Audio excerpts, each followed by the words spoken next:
qu'est-ce qui est intéressant à doser et à réaliser comme examen biologique en cas d'affection pancréatique?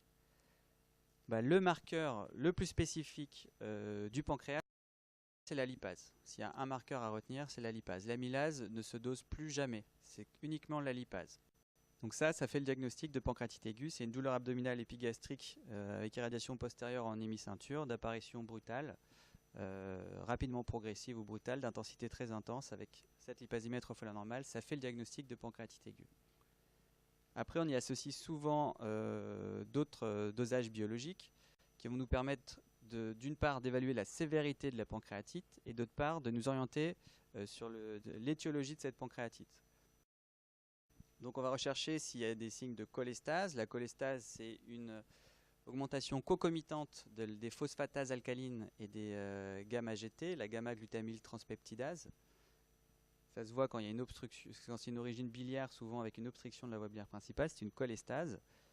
On va pouvoir aussi rechercher une cytolyse qui peut y être associée. Donc c'est une augmentation des azates et des alates qui ne sont pas présentes ici, une augmentation et on va aussi doser la bilirubine comme on l'a vu parce que l'ictère c'est l'hyperbilirubinémie et c'est très intéressant de le doser aussi dans les infections pancréatiques. Ça nous permet de nous orienter vers ça nous permet d'un peu orienter l'origine pancréatique. Ensuite, on va avoir l'inflammation qui est aussi très intéressante à évaluer. Vous savez que l'inflammation, elle est essentiellement, elle se manifeste dans les prises de sang par une augmentation des globules blancs, donc une hyperleucocytose, très souvent à prédominance de polynucléaires neutrophiles, et avec le dosage de la CRP. Plus ces marqueurs sont élevés, plus l'inflammation est importante. Donc ça nous révèle un peu l'importance de la pancréatite et la sévérité de cette pancréatite. Il y a des scores de gravité. Je ne vais pas vous en parler aujourd'hui, vous les verrez plus tard dans votre cursus. Mais il y a énormément de scores de gravité qui sont établis qui associent de l'imagerie et des dosages biologiques. Notamment le score de Ranson, le score de Glasgow, vous verrez ça plus tard. Mais l'hyperleucocytose et la CRP sont des marqueurs très importants.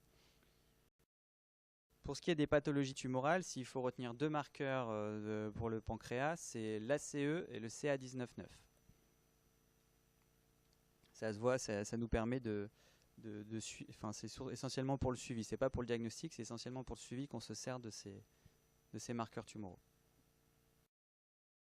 Un tableau un peu récapitulant toutes les indications et les dosages qu'on peut réaliser dans les affections pancréatiques. Donc la lipasémie, je vous l'ai dit, c'est devant toute douleur pancréatique, ça nous fait le diagnostic et ça montre qu'il y a une pancréatite aiguë qui est en train de se passer. Les phosphatases alcalines et les gamma-GT, c'est quand on a, pour rechercher une lithiase biliaire, une pancréatite chronique, voire une tumeur, ça signifie qu'il y a un obstacle sur la voie biliaire principale. Quand on a un patient qui est connu pour avoir une pancréatite chronique calcifiante que l'on suit, qui se plaint d'une diarrhée, de douleur abdominale, d'un amaigrissement, on va rechercher s'il n'y a pas une insuffisance pancréatique exocrine. Donc on va on va faire un fécalogramme, on va rechercher une stéatorée, donc plus de 7 grammes par 24 heures dans les selles. Et on peut aussi doser l'élastase fécale qui est très spécifique de l'activité pancréatique exocrine et qui nous montre si il excrète suffisamment de suc pancréatique. Toujours dans les pancréatites chroniques, quand un patient se plaint d'un syndrome polydypsique, d'un amaigrissement, on va rechercher obligatoirement un diabète. Ce sont les signes évocateurs de diabète. Donc on fera le bilan du diabète, la glycémie à jeun, les signes glycémiques, l'hyperglycémie orale provoquée, l'hémoglobine glyquée.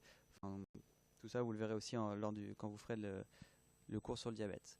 Et enfin, pour les pathologies tumorales, comme je vous le disais, les marqueurs tumoraux spécifiques de l'adénocarcinome pancréatique c'est essentiellement le CA19-9 et la CE.